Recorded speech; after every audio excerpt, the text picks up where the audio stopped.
beautiful legacy.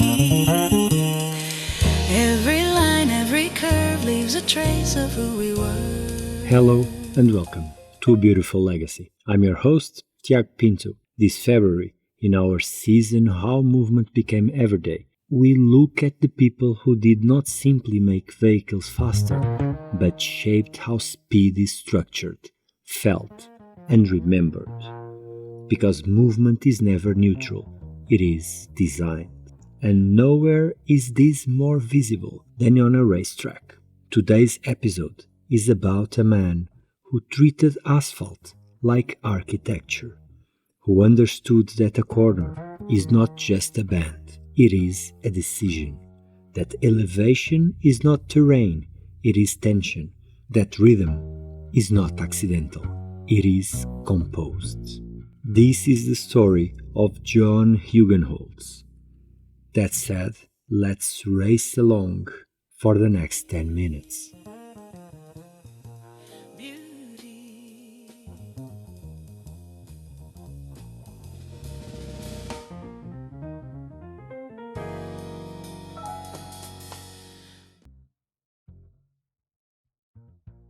Before Hugenholtz, many racing circuits were adapted public roads.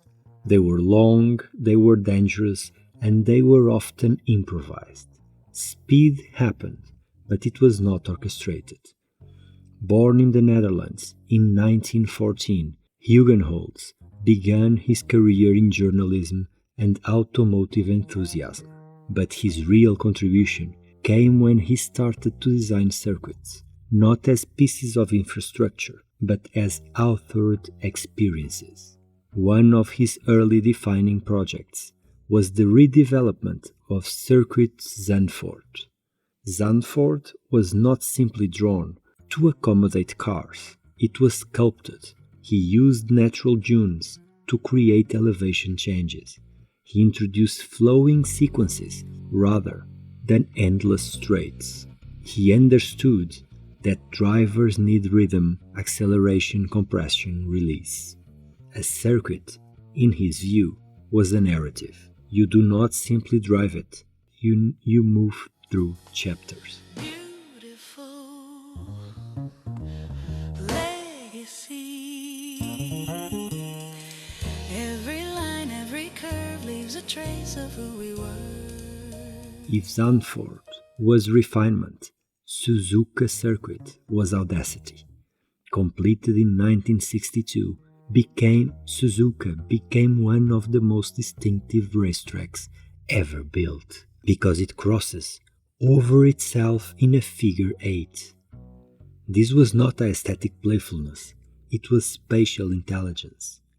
Land was limited, spectator visibility mattered, engineering constraints were real. Instead of flattening complexity, Hugenholtz embraced it. The result is a circuit that feels alive. The S's demand precision, the Dagner curves test commitment.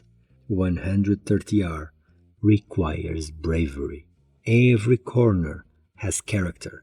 He rejected monotony. He rejected pure speed as spectacle. He composed contrast. Tight to open, technical to flowing, calm to violent. Speed under Hugenholtz became textured.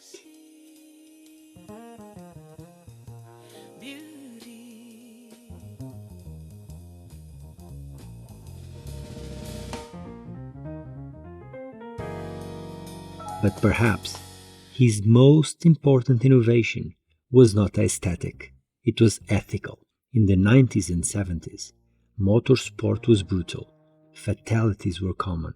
Circuits were lined with trees, barriers, and, truth be told, little forgiveness. Hugenholtz advocated for runoff areas, for controlled corner geometry, for safety embedded in the layout. He understood that how a corner tightens determines whether a mistake punishes or kills. This was a shift. Risk would remain part of racing, but randomness would not. Design could mediate danger.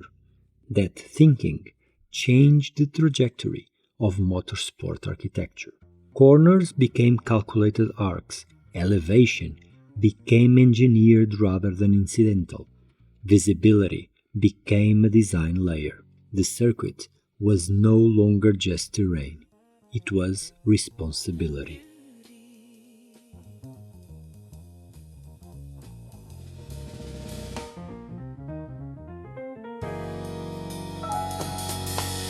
Beautiful legacy. Every line, every curve leaves a trace of who we were. Hugenholtz did not design the iconic element. He designed flow. What defines a great circuit is not a single corner, it is the sequence. Just like in architecture, space only makes sense in relation to the next space. Just like in mobility, acceleration only matters if there is braking. He gave circuits identity through choreography. You can recognize Suzuka not by signage, but by sensation. The compression through the S's, the balance required through spoon curve, the commitment at 130R. He proved that speed can be designed as memory. Drivers remember circuits physically, in muscle, in breath, in heart rate. That is authorship.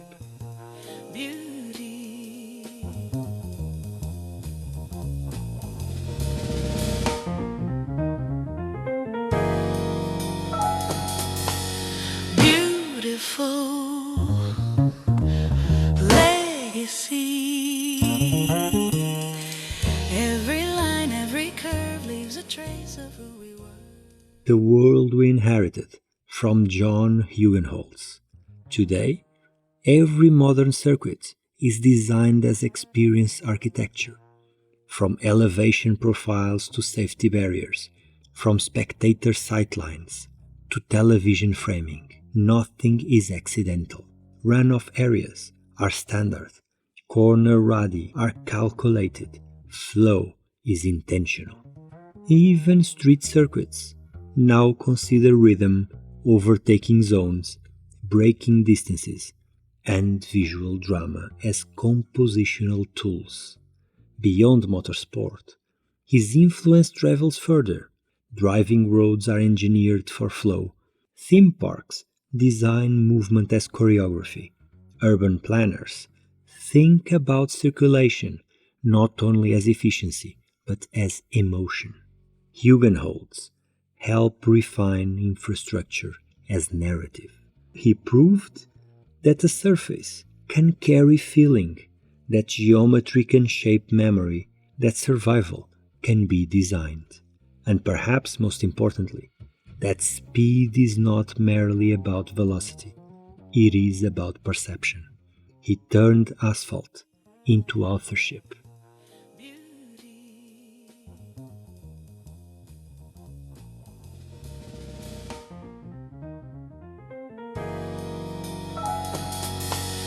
Beautiful legacy.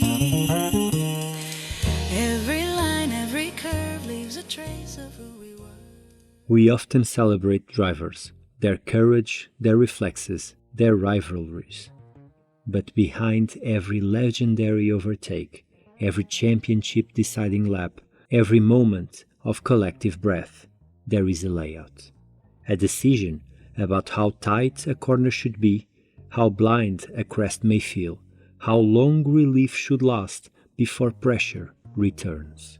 John Hugenholtz did not race the cars. He designed the experience of racing. He architected duels. He shaped risk. He structured suspense at 300 kilometers per hour. John Hugenholtz transformed speed into theater and asphalt into stagecraft. And that truly is a beautiful legacy.